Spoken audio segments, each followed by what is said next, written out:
bem? Espero que sim. Mais uma vez sejam bem-vindas e bem-vindos a mais essa aula. É um enorme prazer estar aqui com vocês.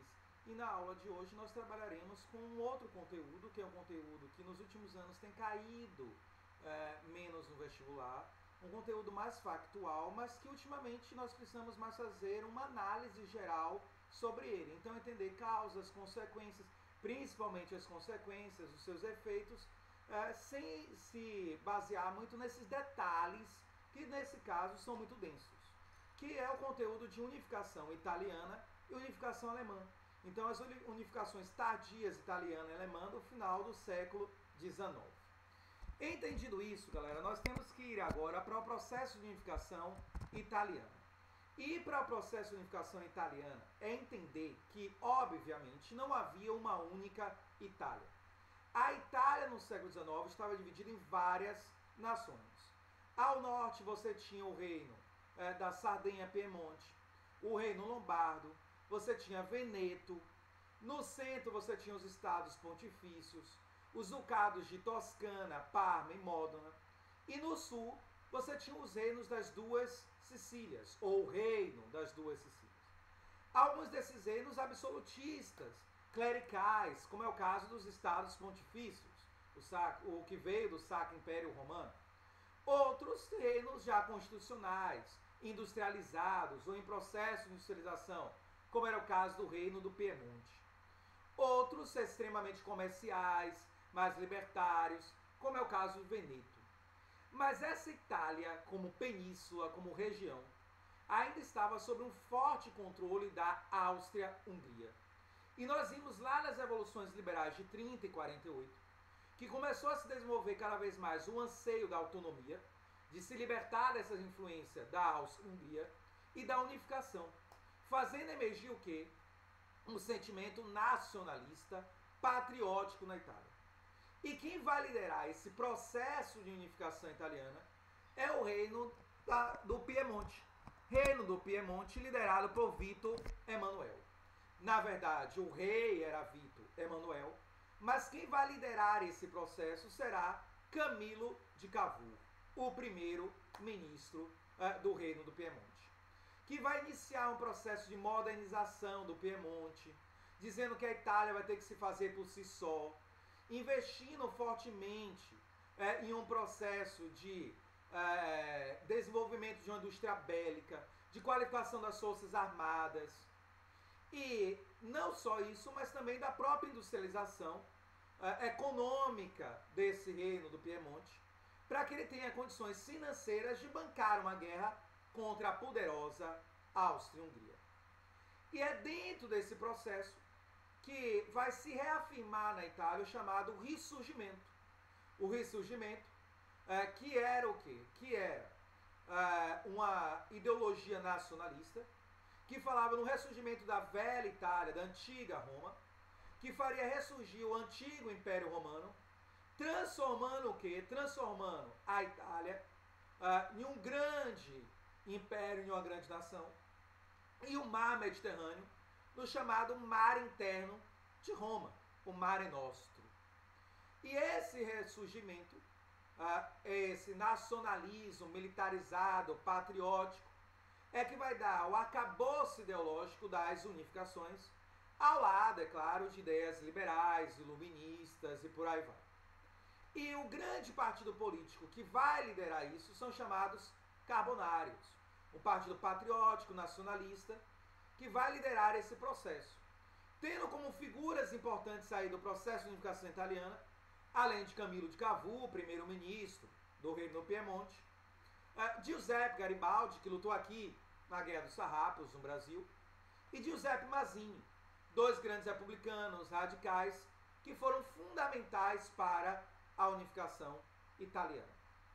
E aí que em 1858 a Itália vai fazer uma aliança com a França. A França, já aí napoleônica, de Napoleão III, entra em conflito com a Áustria por interesses econômicos, territoriais, políticos, e isso faz estourar uma guerra austríaca contra a França e o Piemonte. Então, uma guerra franco-piemontesa contra a Áustria. Vencida com a intervenção da Prússia, a Prússia apoia a França e o Piemonte pelo exército franco-piemontês. Essa vitória parcial do exército franco-piemontês dá início aí sim ao processo de unificação italiana. Dá início ao processo de unificação italiana através do Tratado de Zurique, que definia que a Áustria continuava com sua ingerência sobre a região de Veneza. O Piemonte ganhava uma importante região, a Lombardia, o Estado lombardino, o lombardo, na verdade. E a França recebia 2 cidades do Piemonte, mas de população predominantemente francesa. Nice, hoje uma importante cidade francesa, e Savoia. Esse Tratado de Zurique, então, ele inicia o processo de unificação, mas que vai ganhar força com as ofensivas de Giuseppe Garibaldi. Ofensiva de Giuseppe Garibaldi, que vai conquistar os ducados de Toscana, Parma e Módena, e a região toda da Romanha, da mão da Áustria, e entrega ao reino do Sardo-Piemontês, apesar deles não serem tão aliados assim, amiguinhos. O reino Sardo-Piemontês, monarquia constitucional, mas elitista, burguesa.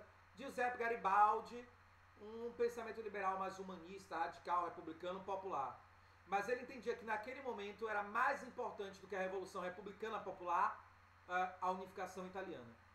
E quando ele entrega ao reino do Piemonte esses ducados e a região da Romanha, inicia-se então, funda-se então, em 1860, o reino da Alta Itália, unindo ali reino da Piemonte, Sardenha, România, Toscana, Parma, Módena. Um pouquinho mais à frente, em 60, Giuseppe Garibaldi invade as 2 Sicílias e Nápoles e conquista, e também entrega para o reino do Piemonte. Isso dá origem em 61 ao reino da Itália, mas ainda não completamente o que? Unificado. Já por que não completamente unificado? Porque essa Itália ainda não possuía certos territórios tradicionais dela, como é o caso de Veneza e Roma. E o que é a Itália sem Roma? É uma Itália sem alma, sem espírito. Porque Roma é a origem de toda a civilização italiana. E mais do que isso, era a base da ideia do ressurgimento. Essas regiões só vão começar a ser anexadas através de novas guerras. E aí, nesse caso, uma guerra externa, que não necessariamente tinha a ver diretamente com o reino da Alta Itália. A Guerra Áustrio-Prussiana. A Guerra das 7 Semanas, da Prússia contra a Áustria, em 1866, que a Itália ajudou a Prússia, mandando material, mandando logística de guerra para eles, e como troca há um acordo militar ítalo-prussiano, um pacto de mútua proteção e de mútuo apoio, que é retribuído pela Prússia com um presente. E que presente era esse? Era o fato de que a Áustria entregava à Itália Veneza, a região de Veneza. Em compensação, a Itália deveria entregar uma região ao norte dela, a Áustria. As províncias irridentes, Tirol, Trentino, Istria. Regiões que vão ficar na mão da Áustria até o final da Primeira Guerra Mundial. Tá? Bom, agora a Itália mais unificada tinha um último empecilho, Roma. Roma, protegido pelo Papa e pela França. A França, predominantemente católica, vai apoiar o papado e vai impedir as invasões italianas a Roma. Só que em 1870 há uma nova guerra externa à Itália, a Guerra Franco-Prussiana, entre França e Prússia, que, como a gente vai ver mais à frente, consolida a unificação da Alemanha, que é vencida pela Prússia. E durante a guerra, a França é obrigada a retirar as tropas que protegiam Roma. A Itália vai lá, invade e conquista Roma. E agora sim, em 1870, essa Itália consolida a sua unificação. Consolida a sua unificação, mas com alguns problemas. O primeiro dele, a chamada questão romana. Roma foi conquistada, mas o Papa se declarou prisioneiro da Itália, dizendo que a Itália havia ferido a Igreja Católica, Roma como o Vaticano, havia ferido a Deus, e uma população predominantemente católica como é a italiana. E além disso, nós vamos ter também as províncias irridentes ao norte, que ainda estão na mão da Áustria. Só que, de qualquer forma, agora o Estado italiano está formulado, unificado, com sua capital em Roma. Mas isso traz algumas consequências. A primeira delas é: a unificação italiana não foi completa. As províncias irridentes ainda estavam na mão da Áustria.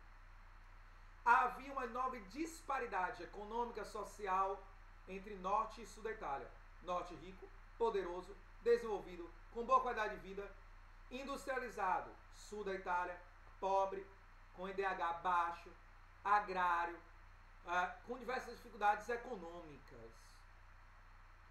E a maior das consequências dessa unificação, a questão romana, a briga entre igreja e Estado, que só vai ser solucionada mais à frente, aí mais à frente a gente analisa melhor isso, lá com Benito Mussolini, que vai fazer um acordo com o Papa e vai dar origem ao Estado do Vaticano. E a Itália unificada, então surge uma nova nação. Uma nova nação que precisava o quê? Precisava se expandir. Estava em processo de industrialização, crescimento, precisava se expandir e, portanto, precisava conquistar novas colônias. Partir para o processo do imperialismo, só que o imperialismo atrasado. O imperialismo atrasado que vai fazer com que ela entre em conflito com nações imperialistas tradicionais, entre elas a Inglaterra e a França. E aí nós vemos já a estrutura que vai começar a levar os conflitos que produzem a Primeira Guerra Mundial. As disputas imperialistas por novas colônias, sobretudo na África e na Ásia, entre as nações tradicionais do imperialismo e as nações emergentes, Itália e essa aqui, essa nova nação que nós vamos falar agora, a Alemanha. Unificação, galera, alemã, que vai acontecer ali, de fato, entre os anos de 1870 e 71, mas que começou a ser formulada muito antes. Para a gente entender a unificação da Alemanha, nós precisamos relembrar coisas que a gente já viu lá em Revoluções Liberais, de que, na verdade, a Confederação Germânica era um verdadeiro balaio de gato. Era um verdadeiro balaio de gato porque essa Confederação Germânica, ou o que é chamado de Germânia, geograficamente, ela estava dividida em várias nações. Duas mais poderosas, dominantes, a Áustria e a Hungria, a mais poderosa de todas, a Prússia, a nação emergente, e mais 38 nações. Essas nações variavam economicamente, politicamente. Algumas eram agrárias, ainda de características feudais. Outras já eram industrializadas. Algumas eram comerciais. Outras eram financeiras bancárias. Algumas já eram repúblicas há muito tempo. Algumas ainda eram absolutistas. E é dentro dessa Germânia completamente dividida é que vai iniciar, como a gente já viu também, ali por volta de 1830 a 1840, um desejo de unificação. Um desejo de unificação que vai buscar, no antigo Sacro Império Germânico, a ideia de unidade, de tradição unificada, e que vai ter como grande liderança, desculpe, quem? Vai ter como grande liderança o Reino da Prússia. Essa região da Germânia tinha como grande nação dominadora a Áustria. E que de início havia barreiras alfandegárias e econômicas entre esses estados. Mas que devido à criação de uma coisa chamada Zollverein, essas barreiras alfandegárias irão cair. E aí preste bem atenção que, apesar da unificação italiana cair pouco nos vestibulares, esse negocinho chamado aí Zollverein cai muito. O Zollverein é uma espécie de bloco econômico do século XIX dentro da Confederação Germânica. Então vai se fazer uma espécie de unidade alfandegária econômica que permitia criar-se acordos comerciais que definiam o mesmo sistema de impostos e as mesmas regras de importação e exportação para toda a Germânia, para toda a Confederação Germânica. E, portanto, a gente considera os Overreich uma espécie de embrião da unificação alemã. De embrião da unificação alemã no sentido econômico. E quem vai se aproveitar muito desses Overreich para crescer, se desenvolver, se tornar uma liderança política em prol da unificação, será a Prússia, que será o reino líder do processo de unificação alemã. Esse reino da Prússia, galera, que era um reino de origem aristocrata, tradicional, uma das nações mais aristocratas da Europa, mas que foi se modernizando, industrializando, se desenvolvendo. E uma parte da burguesia alemã, chamada Junkers, uma parte da nobreza alemã, chamada Jux, vai aderir, aí sim, a ideias burguesas, tornando-se uma nobreza aburguesada, capitalista, industrializante. Vai se unir com a alta burguesia e vai iniciar um processo de modernização econômica, política, cultural e, sobretudo, militar da Prússia. Liderado por aquele que foi, e para muitos é, o maior estadista do mundo contemporâneo, Otto von Bismarck. O homem que vai dizer no século XIX que os problemas da sua época não se resolviam nem com discursos, nem com votação de maiorias, então não pela forma democrática, mas apenas por ferro e sangue, então por batalhas, por guerras. E que vai construir aquele que foi o melhor, o maior e o mais poderoso exército do mundo contemporâneo, segundo a maior parte dos historiadores militares do mundo. As guerras de unificação alemã inicia primeiro entre uma aliança entre Áustria e Prússia para conquistar os ducados de Holstein e Chelsea, da Dinamarca. Eles vencem rapidamente, um ducado vai para a mão da Áustria, outro ducado vai para a mão da Prússia.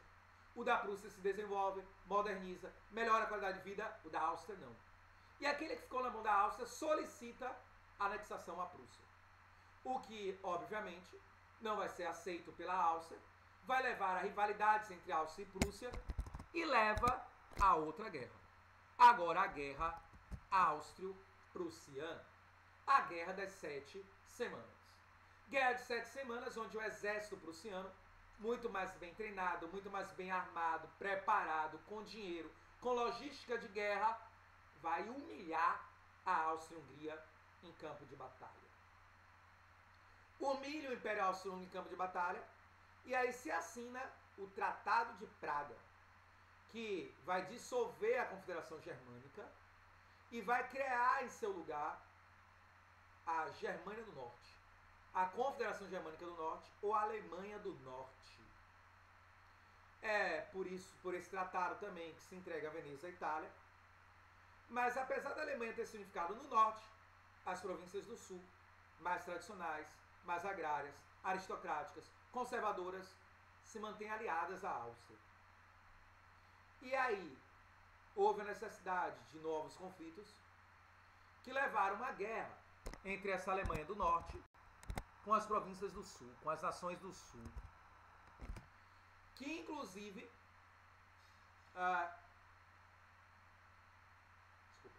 vai estar intimamente ligada a uma questão com a França. Mas a Alemanha do Norte começa a avançar sobre o Sul e conquistar, e a França vai meter o bedelho.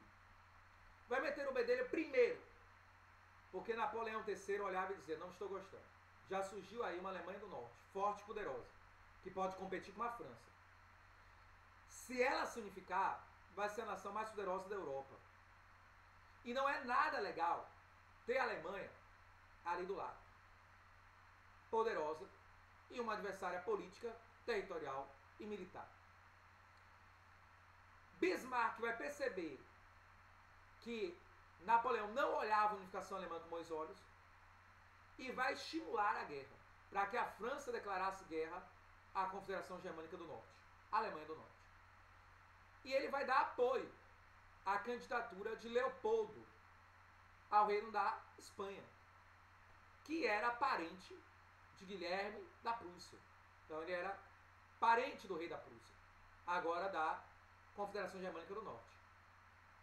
Isso leva a ofensas públicas entre a Prússia e a França, que levam a uma batalha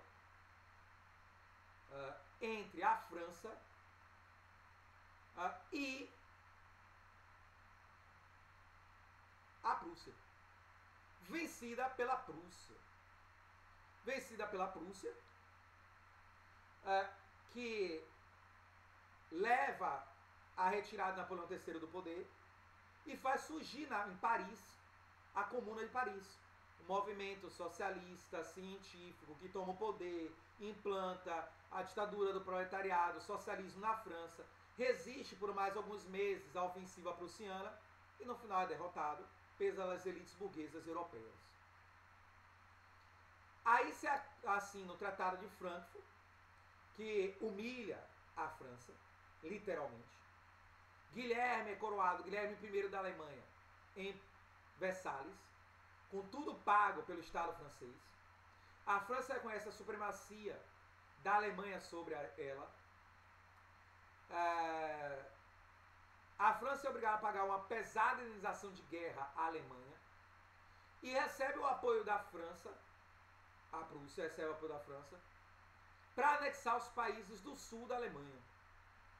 E a Alemanha também recebe da França a região da Alsácia e da Lorena, regiões boas para a produção de vinho, de uva para vinho, e também de carvão e ferro, que ajudam a fazer a Revolução Industrial alemã. Com isso surge a Alemanha, industrializada e poderosa, a nação mais industrializada da Europa ao lado da Inglaterra, que no final do século XIX e no século XX vai superar a própria Inglaterra, que quebra o equilíbrio de poder europeu. Porque agora o equilíbrio de poder europeu que existia entre Inglaterra e França é quebrado pela ascensão de uma nova superpotência, a Alemanha, que vai fazer surgir a política de alianças secretas. De um lado, a Inglaterra e a França se alinham para se proteger, do outro, a Alemanha e a Itália se alinham para se proteger, e que, obviamente, nessa corrida imperialista e de disputas territoriais e da política de alianças secretas, acaba desencadeando a Grande Guerra Mundial. A Primeira Grande Guerra, que é a grande consequência da unificação alemã e italiana. E que geralmente é isso que é perguntado nos vestibulares. Aqui, galerinha, eu fiz um resumo da unificação alemã, da unificação italiana. Falei das causas principais, dentro dos 20 minutos que eu tinha programado, um pouquinho mais. Das grandes consequências que o cai. Chamei a atenção para os principais fatores, pensando no que cai um pouquinho mais na USP, na Unicamp, na UNEB, nas provas mais conteudistas. E a gente conclui esse conteúdo. Tá? Então, um abração aí para vocês, um beijo no coração. E até o nosso próximo conteúdo, que será aí as ideias sociais políticas do século XIX. Depois a gente dá a Revolução Industrial. Então, tchau, galera. Beijão.